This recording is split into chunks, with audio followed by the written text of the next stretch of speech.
If you visit Argentina, one of the first things you will notice is that Malvinas question is deeply rooted among its citizens. Streets and provincial districts are named under the islands, while monuments across the country commemorate those who died during the 1982 war. Just try buying a map and you will see it includes the disputed archipelago as national territory.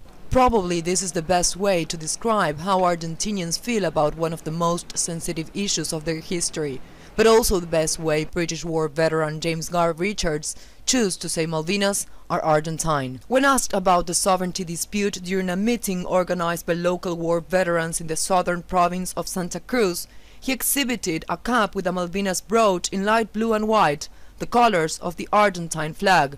The audience simply responded with a warm and heartfelt applause. President of the Commission of Malvinas War Veterans, Delmira de Cao, welcomed his gesture. Her son Julio is one of the 649 Argentine soldiers who lost their lives 30 years ago. It is very important. There are many British people who think the same way and who are also against the war. We know the islands belong and will belong to us, and that the British seized our territories. Mr. Richards served as a Royal Navy maintenance officer during the South Atlantic conflict and is currently living in Argentina. He considered that war goes against civilization and explained why troops returning to the UK were rapidly sent to other military contests. Tied to warlike countries, England is in permanent combat, he said about his homeland. Wars are not carried out by people, but by governments. Those who die fighting have nothing to do with it. Governments have their own interests.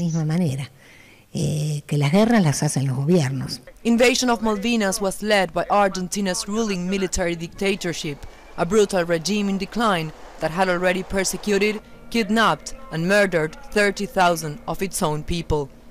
British war veteran Richards also supported the position of Argentina's government, calling on the UK to sit at the negotiating table, and said the UN should force both countries to solve the diplomatic conflict over Malvinas Islands through dialogue. Constanza Heller, Press TV, Buenos Aires.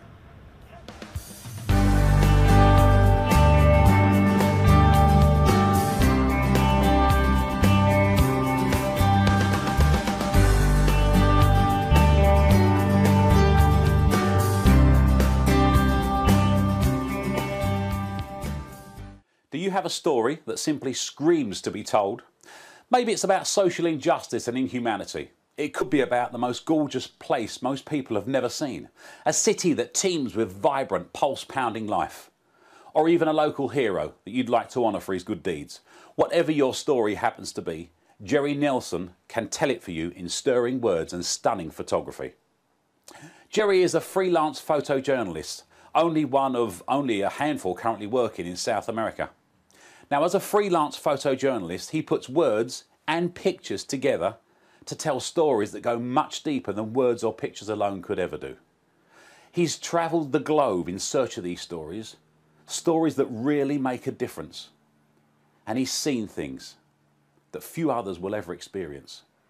His travels have given him a unique view on the world and her many stories. And he uses the camera's lens to go even deeper and bring these stories to vivid life. Some are uplifting and life-affirming. Others will chill you to the bone. But all of them need to be told. And with his words and photography, he can do just that. So if you've got a story to tell, no matter what it happens to be, he's your man in the field to capture it on film and in words, and present the story to the world. If you'd like to talk about what Jerry can do for you, please use the link to send him an email. His name is Jerry Nelson, and he's a freelance photojournalist. Let him tell your story.